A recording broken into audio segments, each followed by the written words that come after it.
Hey everyone, welcome to another episode of AdMail. This is Adam Bergman, founder and CEO of IRA Financial. I'm here to help you find the answers to the most frequently asked questions from my clients about self-directed retirement accounts. If you want to learn more, you can subscribe to our YouTube channel and follow us on social media.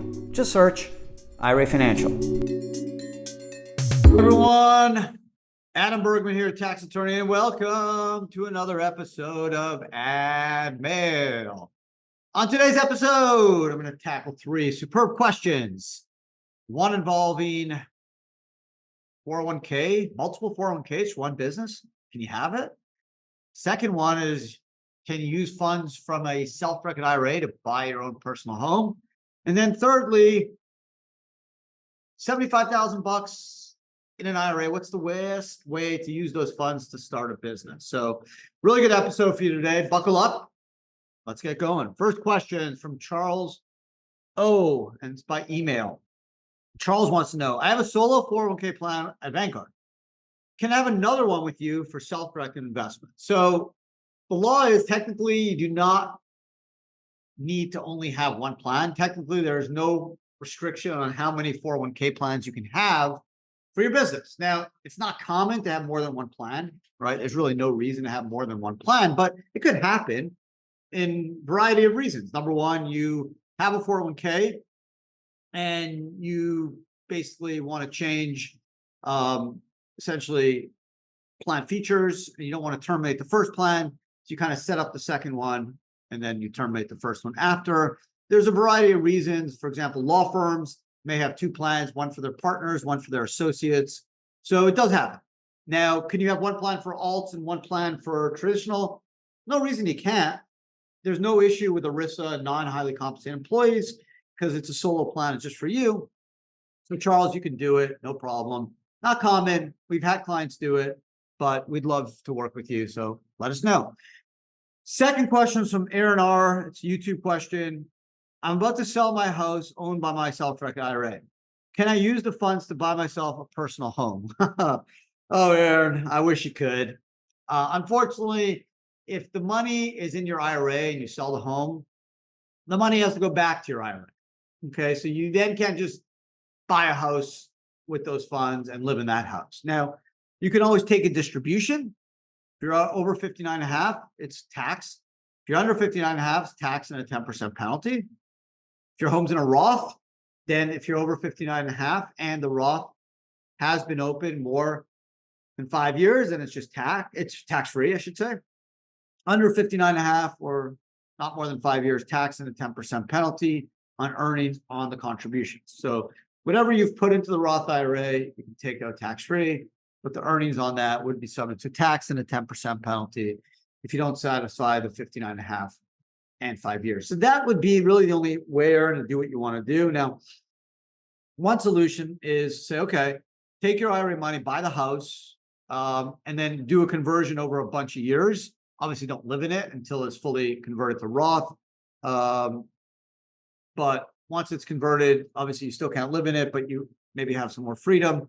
Another way to do it is try to take a distribution and argue the house is worth less, a discounted valuation on the IRA, maybe bad market, lack of marketability, maybe your tax county records show the house is worth less than you think it's worth. I mean, you have some options, but honestly, you just can't take your money out of your IRA and use it personally without tax. If that was the case, we'd all do it, right? And the IRS would not be very happy. So, Aaron, I'd love to be able to help you. Usually I can find solutions and I may have a few. So call us. You are a client. So give us a call and we'll try to work with you, come up with some strategies. That's what we do. We like to plan design. We like to help our clients structure. Most times we can come up with viable solutions. Sometimes we can't, we'll tell you. But let us work with you. That's the beauty of our annual compliance service. This gives us a chance to work personal one-on-one with our clients and help them come up with a real good plan design, whether it's through structuring or conversions or other strategies that we have up our sleeve. Yeah, we got a lot of strategies up our sleeve, so use us. Third and final question of today's podcast is from Harry T. of Augusta, Georgia.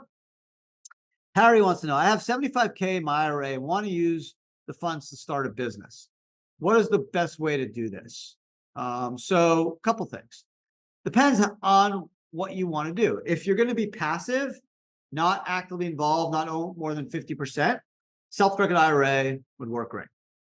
If you want to be active, own more than 50%, and you need less than 35, 40K, because I can set you up with a 401k, do a loan, and you can borrow half of your 75. So if like 36, 37K will work, the loan, solo K loan feature is a great way. You get tax-free penalty for use of the money. You got 5 years to pay the loan back. Lowest interest rate is prime, which as of February is 8.5%. A bit higher than COVID, clearly, but good news, paid yourself back, right? It's not going to a bank, going to yourself. So you're generally getting an 8.5 rate of return. The third is a Roth, a rollover business startup. Basically, you roll your funds tax-free into a new 401k that's adopted by a corp, a C corp, and the 401k by stock in the corp. That's known as qualified employer securities. There's an exemption under 4975 D13 for a 401k to buy corporate stock, which gets you around the prohibited transaction rules in 4975C and will let you take the full 75K, invest in your business, tax-free, penalty-free. You can earn a salary, be involved, but you need a 401k and a corp, not an IRA, not an LLC, 401k and corp.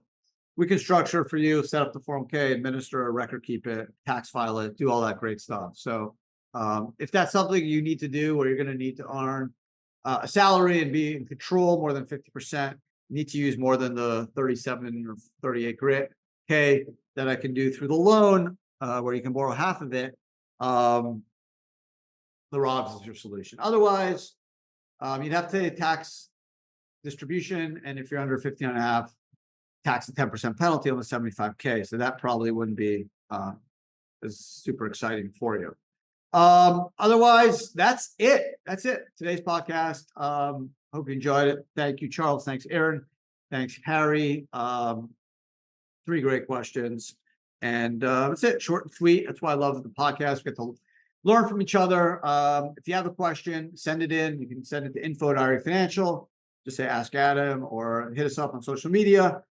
YouTube, you can watch this podcast on YouTube if you want to do that. You can leave comments under the podcast, or hit us up on Instagram, Twitter, Facebook, LinkedIn. I'd love to hear from all of you. That's it. Thank you for spending some time with me today. I do my best to respect your time and keep these podcasts as short and succinct as possible. So hope you appreciate that, and hope you enjoy the content that's on the IRA Financial YouTube channel, or the 3 podcasts that I drop each week: AdMail, AdBits, and Adam Talk. So check those out if you haven't already. Otherwise, subscribe. And if you can, a good review would be really appreciative. What I find is the more these podcasts get positive reviews, just give it like a 5-star or just something nice. That'd be cool. They get rated better, and then more people can check it out and more people can learn. And that's what it's for. It's free, right? So hopefully the more people that benefit from it's all a self-directed retirement community, we all can help each other succeed and become better self-directed retirement investors, better tax-free investors as well. So thanks again. If you do leave a review, if you don't, please, could you? That's it. Have a great day. Thanks again. Take care.